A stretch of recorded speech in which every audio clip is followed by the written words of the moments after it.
Welcome back to the McCoy Leadership Podcast, elevating your impact through valuable insights and conversations about leadership.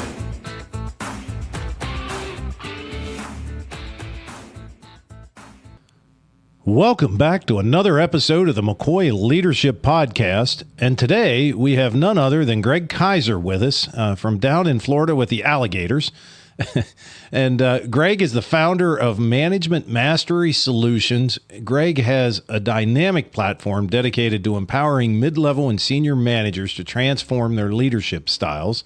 And we hope to learn a little bit from Greg today about what some of those skills for modern managers might be, and maybe what some of the differences in relationships between managers and leaders are. Greg, thank you so much for joining us today. Why don't you tell us a little bit about how did you end up being where you are today? Yeah, thank you so much, Amos. And I'll give you the abbreviated version, right? Cliff notes for people that still remember those. So I had a 30-plus year career in corporate, big corporate. And I do like to tell people this story. I really did start in the mailroom. Now, that does date me somewhat because people are like, well, what's a mailroom? Well, this was before email, but I started the mailroom and eventually ended up getting to a pretty decent level, an executive level. And after 30 years, I left and went out and started my own consulting business, advisory, consulting, whatever term you like, because one of the things I had observed over the years is managers, and I'm using that term specifically, managers are not particularly well trained. Yep. There's all sorts of surgical training that organizations do. You might do conflict resolution training. You might do performance management training. Those are surgical. If you can build out a holistic way of looking at management, one of the things I've found is that it starts to blend into this management leadership. I view that as a very happy overlap for people in a business. I'll take a pause, Amos. Well, I mean, kind of jumping right into that, how often do you run into managers, frontline managers, that really don't have the proper skills to be, a manager? Maybe, they were the best at what they did when they were an hourly employee, and now they've been bumped up because they were really good, but we never gave them the proper tools to be able to do the job they have. How often do you run into that? Frequently. So I'll give you an example. I was at one of my nephew's weddings a couple of weeks ago. I'm sitting with one of my cousins. He's the medical examiner for a big city in the Midwest. Excuse me. So he's got a big organization. I'm like, well, Tom, how do you train your managers? What do you mean train my managers? We don't. I'm like, okay, well, you have this big organization. You got hundreds of people in your organization. How would you evaluate your managers? It's like, well, I have two that are pretty good, one that's meh. And he's like, the other ones are new in roles, so I haven't figured it out yet. And I'm like, well, do you know why the ones that are meh are meh? Do you know why the ones that are good? He's like, I don't know. They just are. Like, you have to break this down into the things that they do. So the ones that you're saying are not at the level you expect them to be at. What are you doing to try to help them? So what was his answer? I'm very curious about that. Was he doing anything? No. And this is the thing that drives me crazy. Well, they'll figure it out. Like, no, actually, they won't figure it out. Like, you went to medical school and did all those things to learn how to do these things. They're not just going to figure it out. It's not magic. Somebody has to teach them. In a recent podcast, one of our guests said, we were talking about something similar, and basically they kind of started laughing, and they said, now, to kind of flip that around, because so many leaders in organizations are okay with having 2 good people and 3 meh. Yeah. And to flip that painful. Around, when you're interviewing people, Because obviously you're okay with it. Would you interview somebody saying, well, I already have two good people, so I'm really just looking for you're okay.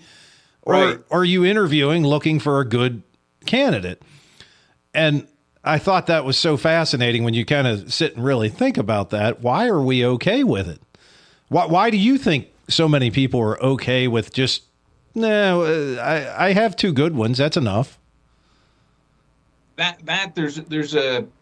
So as I said, spent a fair amount of time in the corporate world. Over time, complacency starts to creep in. And, when companies are going through these huge growth spurts, they're very focused on merit and who's the best person I can get to sustain this outsized rapid level of growth. Then when they start to achieve some success, they get a little bit more complacent. And then they're looking to fill roles. Like, I've got this opening, I have a metric that's going to evaluate me on how fast I fill this role, so I'm going to fill the role. That may not work out well. You'll fill the role, so you'll check the box on that metric, but long term, that's really not what's best for the organization. But that's how I've seen this happen. So, in my consulting work, I work with companies of all different sizes. You don't typically see that in the smaller companies that are trying to get to mid-sized and big. They're still really hungry, and they are focused on getting people that can take them there. So I like the rights, and I did an essay on the blessings and curses of high profit margins. The curse of a high profit margin is you get complacent. Yep. And I don't know if you've observed this any of the places you've been. It's a beautiful thing, it gives you all this flexibility. You got high profit margins, you have a lot of cash coming in, your working capital management gets easier. The curse of it is, we're okay.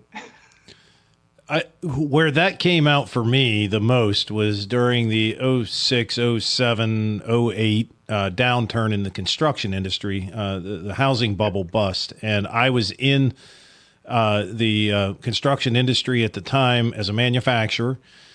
And during that time, I worked for a very large company in the United States. They were an Irish-held company, and we had to close a lot of facilities. And it was a great opportunity to start to learn how to poise yourself for the next upturn. But what I saw across the country was there were some areas that were poising themselves and preparing for the next upturn. So they were looking at the downturn as an opportunity, because for many years prior to that, in that industry, everybody was running very, very hard. There were other areas that kind of took that, and not specifically with the company I worked for either. I just mean across the industry. There were other areas that took the victim outlook. And so they really did nothing. But the fascinating thing was that during the next upturn, even the companies that were kind of poising themselves for that upturn, when the upturn started and profit margins started coming back and business started coming back, they reverted to that kind of fat and happy, for a lack of better terms, mentality. And some of those businesses, there were people that worked at them that were basically lost. They were getting a paycheck and doing something, but I don't know what they were doing, right? And so they went back to that. So I do find it fascinating how easy it is, even for a company, that goes through a change in their business level. When they get busy again, they can fall back into, that same pattern of complacency. It's a type of muscle memory. So when you're in that complacent state and things are going well, it is kind of comfortable. And, no pain, no gain. If you want to continue to grow and maybe expand your margins, that's hard. Yeah. And it requires the leaders of a company to make hard decisions, which some do, some don't. And I found the bigger the corporation, the fewer and fewer people you have that are willing to make those type of hard decisions. Which is, I'll have to do some research on that. I also like to research things because that's what I've observed. So I have the empirical evidence, and I'm sure there's some other research evidence out there. I kind of wonder as well. So, thinking back when we were all getting started, we were 19, 20 years old or 22, 23, you're getting out on your own. We all, I think everybody has had the experience of a time and point in their life where they lived, we'll say, paycheck to paycheck. Yep.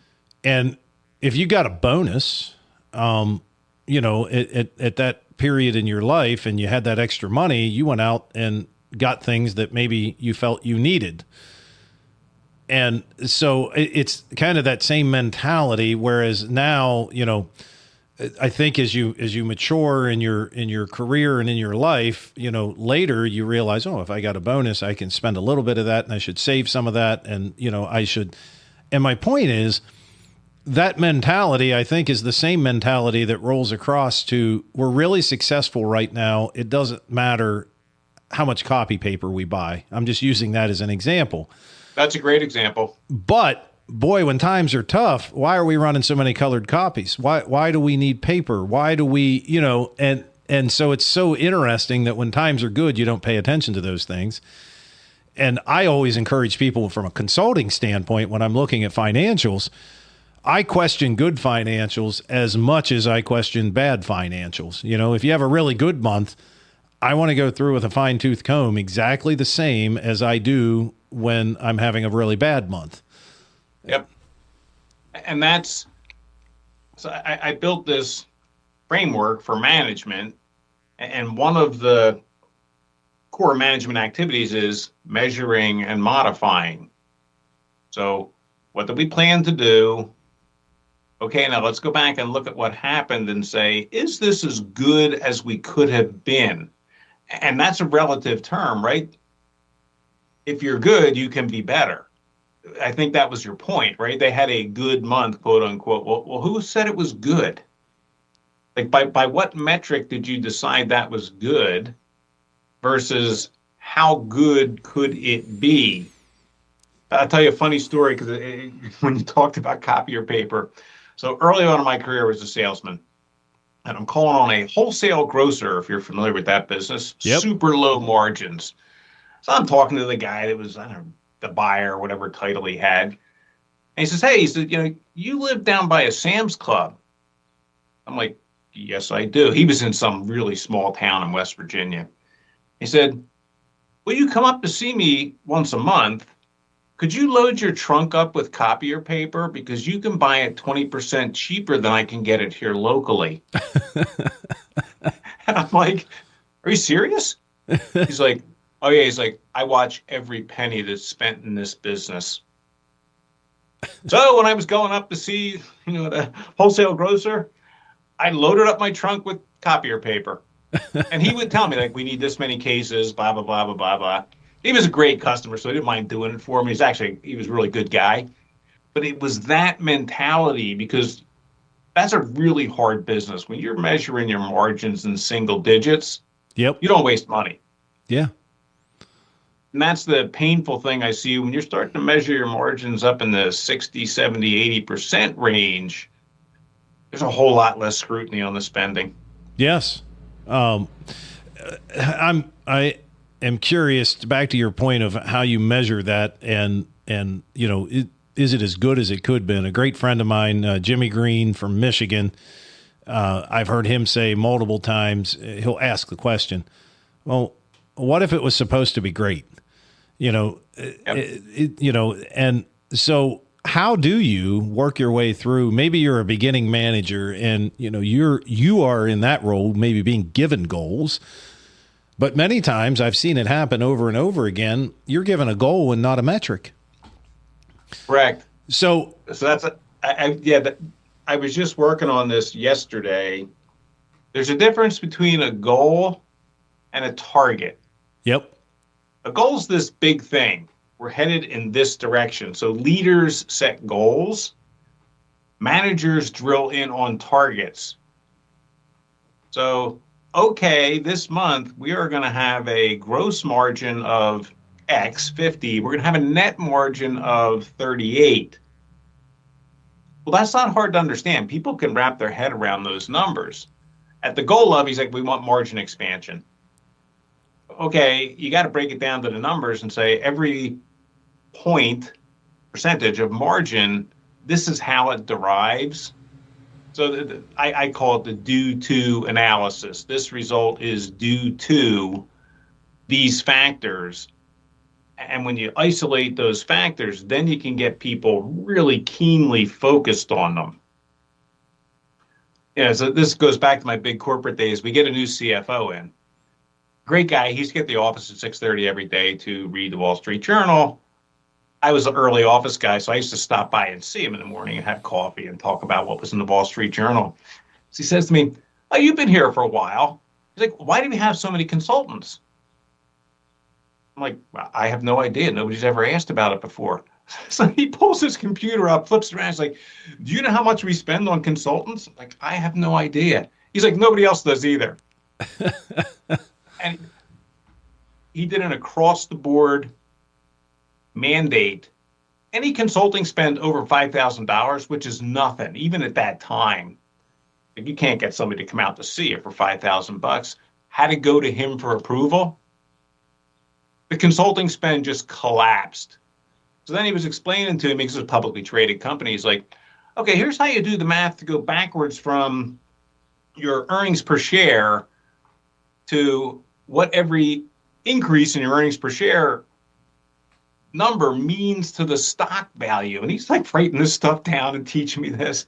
I'm like, I don't know enough about corporate finance, obviously. He was a super nice guy. He was, CFO of the company. I was many levels down, but he was a helpful guy in terms of taking time to sit down to explain, this is really how the company works. Yep. And he was into the details, which that's the other thing I see for companies that are cash starved. They get keenly focused on the details. Companies that have a bit more fat, I'll use that word, they get less keenly focused on the details and start to get interested in other possibly distracting things. So, thinking, kind of flipping it back around, thinking about from leadership standpoint, what are the most common overlooked things that companies should be looking at whenever they are training new managers? From a leadership standpoint, we've been talking from a manager standpoint, but from a leadership standpoint, what should you be thinking about when you're bringing a new manager on board? So, and I'll readily admit my bias here, Amos. Yep. If you look at Gallup, right? Gallup does employee surveys every year. The number one thing at the top of that employee survey every year as a gap or an outage is communication. Yep. My manager doesn't communicate frequently enough. They don't give me enough details. That is how you transform a manager into a leader. Leaders communicate well. And oh, by the way, you don't show up at work knowing how to communicate. It's a skill. You can teach somebody how to do that. But that's where I look at this overlap between leadership and management. It's not flowery rhetoric up and make this super inspiring speech. I'm going to talk about things that really matter to the business, because if you understand the business going through the levels, the super majority of the people in an organization, they don't aspire to be the CEO. They don't aspire to be a VP. They come to work and do work. So the way I look at communication, because it's a common outage with organizations, how do you translate a strategy into a plan? And there's two levels of plans. There's tactical plans, and there's operational plans. How do you translate that strategy so you're not losing the message? Because one of the things I had some success with over the course of my career was making people feel like they were part of something bigger. No, you're not just the staff accountant. You contribute to the success of this $2 billion company. What you do is super important. Let me explain to you why. And people they got motivated by that because then they had a purpose. I'm part of something big. Well, that's a communication skill. You can't say, well, you have to close the books in 3 days at the end of every financial month. Yeah, okay, that is a target.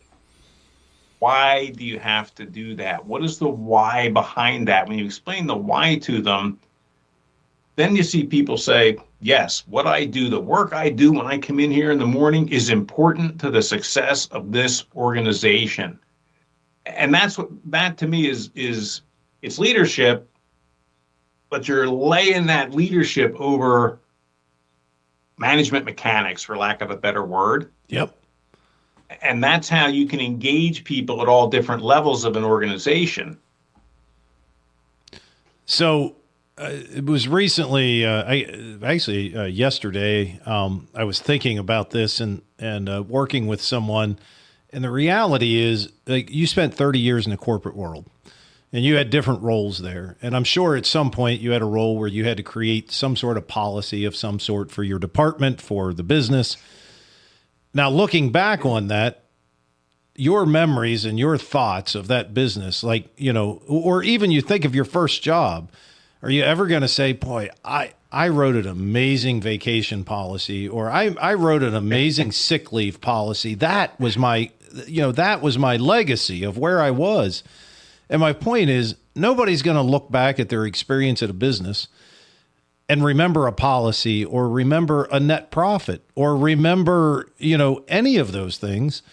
What they're going to remember are the interactions they had and how they felt on a daily basis of what they were doing. And to your point, did it fit into the bigger picture? Did they feel part of the organization and what was happening?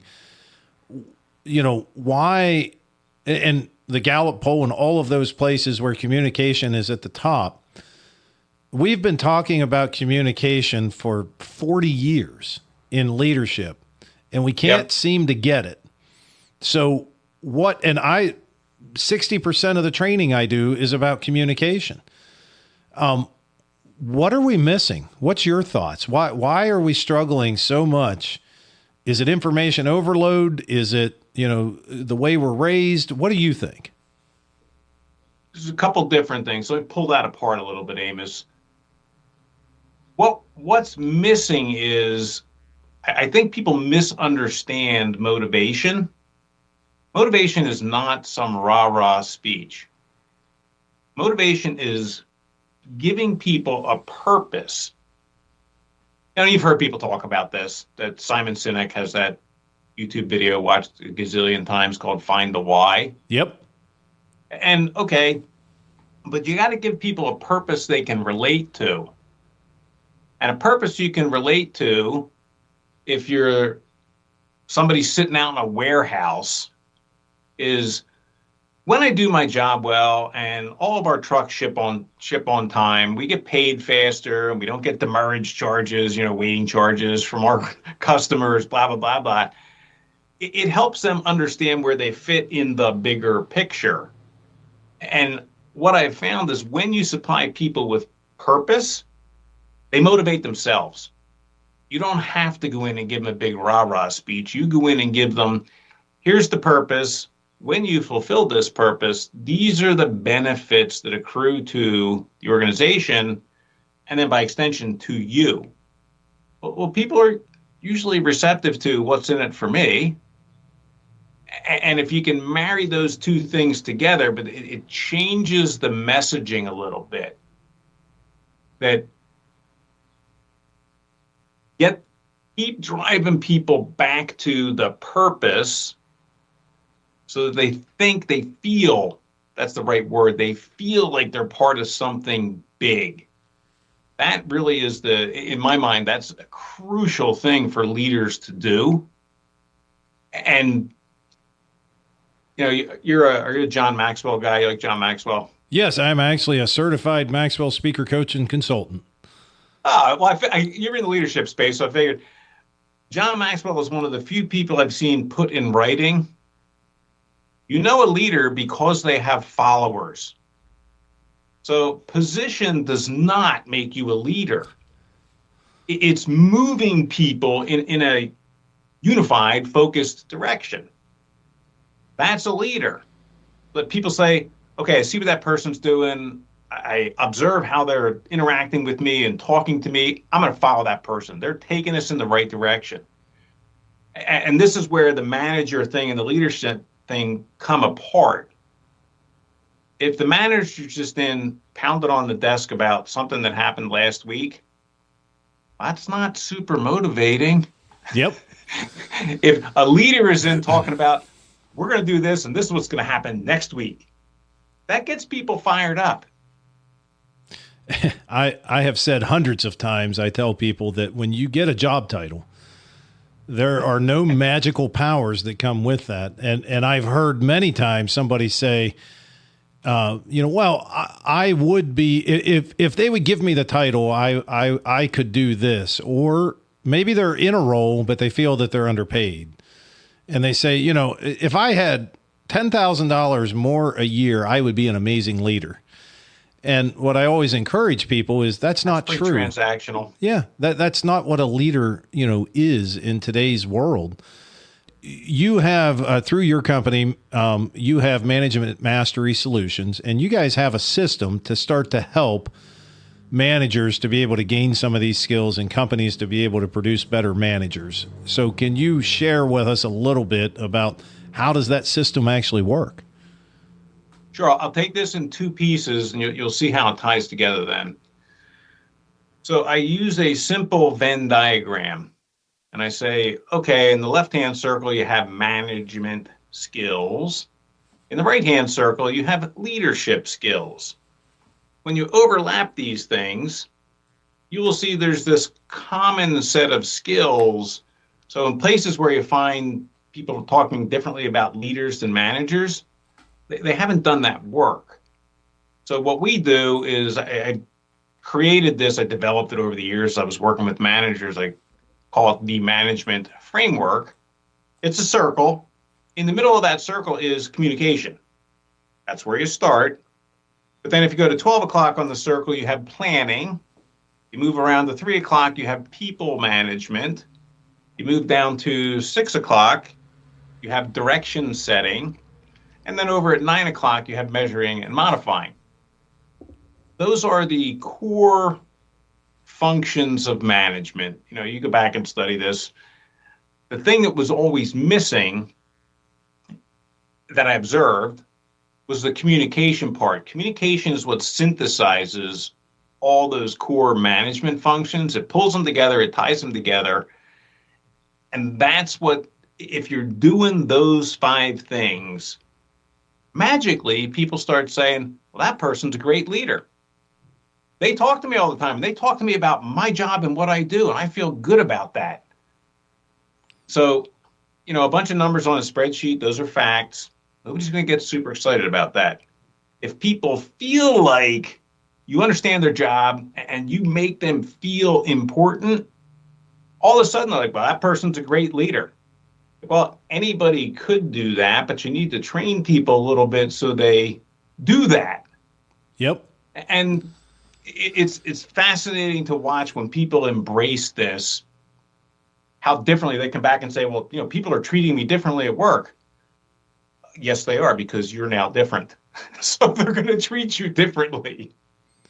So kind of to reiterate that or summarize it for our listeners, and I'm going to word it slightly differently, but what came to mind for me is when you take these different areas and you start to work on all of them, it's kind of like looking through a camera lens. And if you're manually focusing that camera lens, everything starts to come into focus, or congruence, that now everything is starting to work together and work,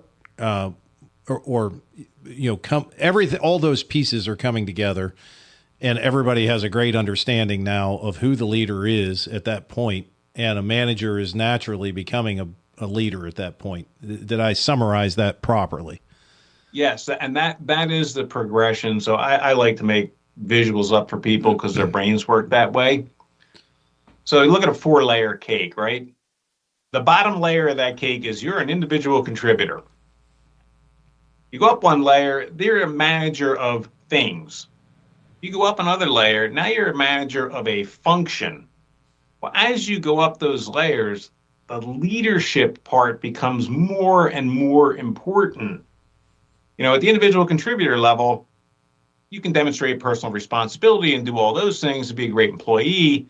Once you hit that manager level and people are looking at you saying, well, I have expectations of this person, being a pure numbers-driven manager, policy-driven manager, whatever it is, isn't going to get you there anymore. You need to start laying on these leadership qualities. Don't forget the management qualities. They're really important. That's how the company makes money. But you're not moving an organization unless you're also layering on. So then you get up to the very top level of this 4-layer cake. You're responsible for an enterprise. And you got to figure out how to get all these people throughout the hierarchy to work together. That's more of a leadership job than it is a management job. They don't work together mechanically. Yep. So. And one of the things in our business, we really stress the point that there's a difference between communication and connection. And yep. I think, you've hit on it as well. A spreadsheet, a PowerPoint presentation, it's not, those statistics are not going to help you connect with anybody. And no. I think it often comes down to, genuinely talking, understanding, and sharing. Just recently I did a piece talking about the pure point that statistics aren't going to connect with anybody, but if you tell a story, you can utilize those statistics in the story. You can still get your message across. But I think that's, a key thing for our listeners to kind of think about. What you're describing is that they need to learn to connect with people on top of managing them, if that makes sense. Absolutely. And that's, I was a quantitative analyst earlier in my career. I do like numbers and spreadsheets. Then I went into sales. But I'm doing all this analysis on sales data. So guys are like, hey, I want you to come out and talk to my customer. This is you're familiar with New Jersey or on that part of the country, on that side of the country. Yep. These guys were all individual business owners. So it's a big consortium of them. So I went in, I'm like, hey, I'm the guy from the home office. I'm a number cruncher. I'm like, guys, I crunched a bunch of your numbers, and here's one chart I want you to look at. And so I'm showing them a sales number. I'm like, here's your single takeaway from this. If you do more of this, you'll get more of that. And the more of this was put product on display and run ads. That was profit. I said, now I could show you reams of statistics on that, or you can just do more of this and get more of that. And one guy starts laughing. He's like, we want more of that. What do we have to do? So it's statistics. They didn't care. They believed that I had them. The one guy actually called me up after the meeting. He's like, I actually like numbers. I'd like you to come in and sit down and talk with me and take apart my business. I'd be happy to do that. That's what I do. But the rest of them, no. So you are also a huge advocate of continuous learning. I know I looked at a couple of pieces that you have out just kind of talking about that idea of continuous learning, specifically in management. Why do you think that is so important? And how does a manager, and I'm thinking about that person that's getting started as a manager, they're already busy. They have all of these things they're trying to accomplish. How do they fit in, and how do they prioritize continuing to learn? Yeah, that's a tough one, because particularly when you're a new manager, there is a certain feeling of overwhelm there. I have to learn how to do this. I have to learn. You do need to get people to separate a little bit and say, you're not always going to be in that role. And this is where, and I believe pretty strongly in this is where mentors come in. mentor, mentor. Yep. And they can help people see that path. Like, look, you're not always going to be buried at your desk. If you do these things and start to understand the organization at a higher level and the levers and the mechanics of how that works, you can start to see your way through that. And they can also, to some extent, curate the information you might want to focus on a little bit more. because they were where you are now, however many years ago. And what's your experience with mentorship? I've seen it done well, and I've seen it done checking the box style. So I might have a slightly different look at mentorship. One, I truly believe everybody should have a mentor, but I also believe that a mentor is it is a relationship where neither person is getting paid for Absolutely. that. And because sometimes we confuse that, and people say, well, I need a mentor. And I've even had people come to me as McCoy Leadership and say, I really would like a mentor. Can I sign up? Can I pay you to be my mentor? And you can pay me to be your coach. Yeah, kind of. Yeah. I can't be, you can't pay me to be your mentor. So I think that's the first step. And the second piece is you want somebody to be your mentor that is not necessarily directly related to your success, because they could become biased. So there's maybe two different styles of mentor. I've seen businesses that have mentor programs within the business. And I think they maybe just should be called something different. They can be effective and helpful, but they're not a true mentorship program. So I think the best thing that you can do is look for somebody in your community, in your church, in your, around you, Rotary Club, whatever the case may be. Find that person and then just ask them, can I have 30 minutes of time once a month, get started, and you seem to be successful and you're where I want to be someday. Yep. Can I talk to you? And that's how a true mentorship program gets started. And then selfishly, I would say for all of our listeners that are maybe in leadership roles in places where they're placing people, probably one of the best things you could do is just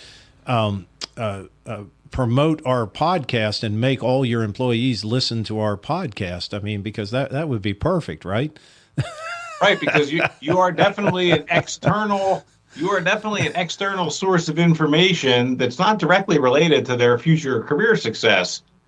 Now, I would look at it differently and say, no, it is related to your future career success. If you're a lifetime learner, you'll read a book to get one good idea. Yes. Now, But then you won't hold on to that. You'll share that information with as many people as you can. Yep. Say, hey, I read this book. You don't have to read it. Here's the one really good idea. Let's start doing this.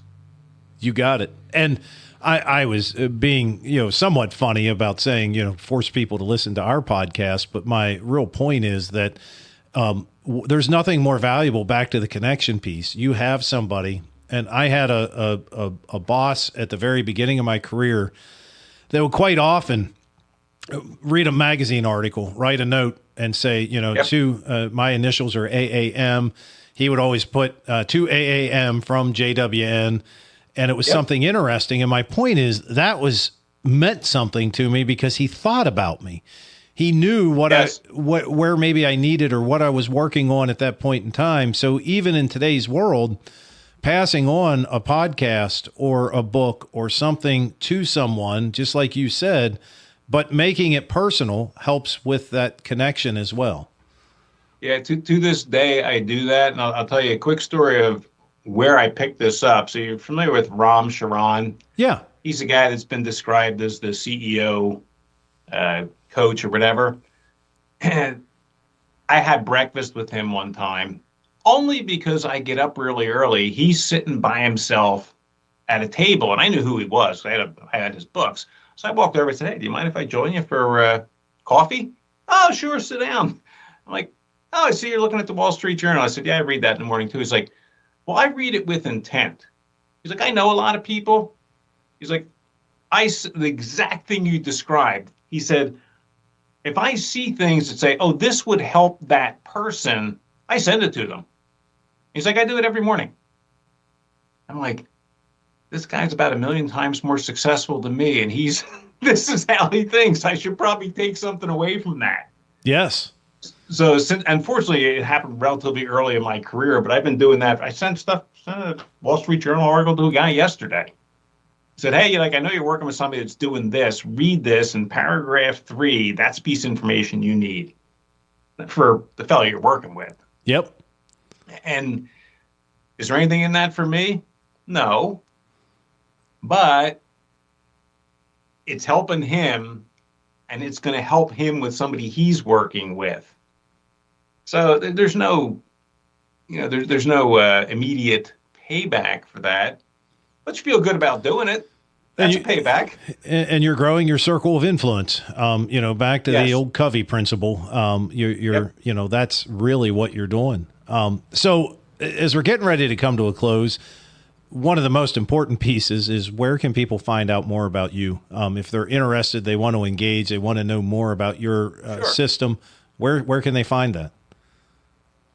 So we have this really fancy name because, as I mentioned when we were talking earlier, my wife does the marketing side of the business, and she's more creative than I am. Yes. So our website is Management Mastery, all one word, .solutions. We actually had to go out and wait for that .solutions URL to become available to secure it. Okay. So it's managementmastery.solutions, and I'm on LinkedIn. On LinkedIn, I am Greg Kaiser Sr., because there's also a professional Greg Kaiser Jr. running around out there. Got it. Well, as we come to an end, we always ask all of our guests 3 questions, kind of rapid fire at the end. I ask the same 3 questions. I said when I get to, a couple hundred episodes out, we're going to publish that and become, insanely wealthy from all of these answers to these questions. I'm kidding. But the first question really is derived around conversations over, I would say, the past 15 to 20 years with business owners and leaders. We often hear things such as, when I was in high school, they taught us this and they don't teach it anymore. Or, the students coming to us today don't have this. And so the question is, if we could magically get all of the school administrators across the world into one room, and you had a moment to give them one piece of advice of something that they could add or do differently within a student's public school career, any school career, what would that one thing be? Yes, I will tell you, Amos, I'm a little biased here. I teach religious education classes to middle schoolers. Yep. Because nobody else wanted the job. Yes. But be that as it may, the one thing that I go back to is, you need to lay a foundation, the fundamentals. What are you going to build on from here? So I was one of the unfortunate people that was in school back in the 1960s when they switched to the new math. I'm not good at math now. Yep. And it's because of the way that it was taught. They got some cutesy idea that they're going to veer into this new math thing. Well, now if you it sounds like you do follow education. Yes. Around the country, I see a big move back to fundamentals. Hey, we have to teach phonics. Yep. The CSA thing didn't work out so good.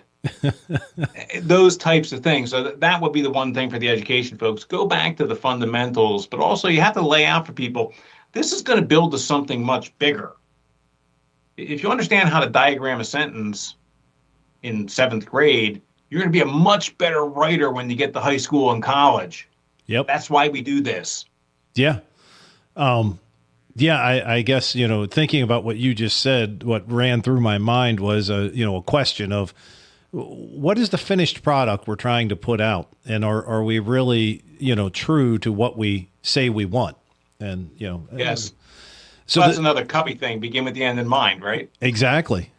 So the second question is, throughout your career, what has been your go-to book that you've continually went back to and has given you good insights? The Effective Executive by Peter Drucker. So when I was a manager and got to be an executive and so on, I always had a dozen copies of that in my office. My admin knew. She would come in and take the little inventory, see how many I had given out, and reorder them. So there was always a dozen copies there. That is an absolutely fabulous book for a manager at any level. That's how good it is. You could be a CEO and read that book and say, I've drifted away from that. I need to go back to that. Or you could be a new manager and read it and say, well, I didn't know any of this stuff, so I'm going to put it all to work for me and be a lot better. Yep. That's just a fabulous book. I like it. Last question is, in all of the things that are available to us today from a technological and software standpoint, what is your favorite piece of technology or software that you find useful today? Yes, I am a software and technology junkie, if you will. I love new software things. So I've been using AI quite a bit. Yep. Because people are all freaked out by AI. Like, no, it's not that different than Excel was back in the early 80s, okay? Nobody's doing general ledger accounting anymore by hand. Yep. All that stuff, at first it migrated into spreadsheets, then it went into enterprise packages. I look at AI the same way. Yeah, they're having some startup glitches and you got these hallucinations in the answers. Well, that just tells you need to be a smarter user of it. My wife and I have both taken some courses on it. I view it as a productivity tool.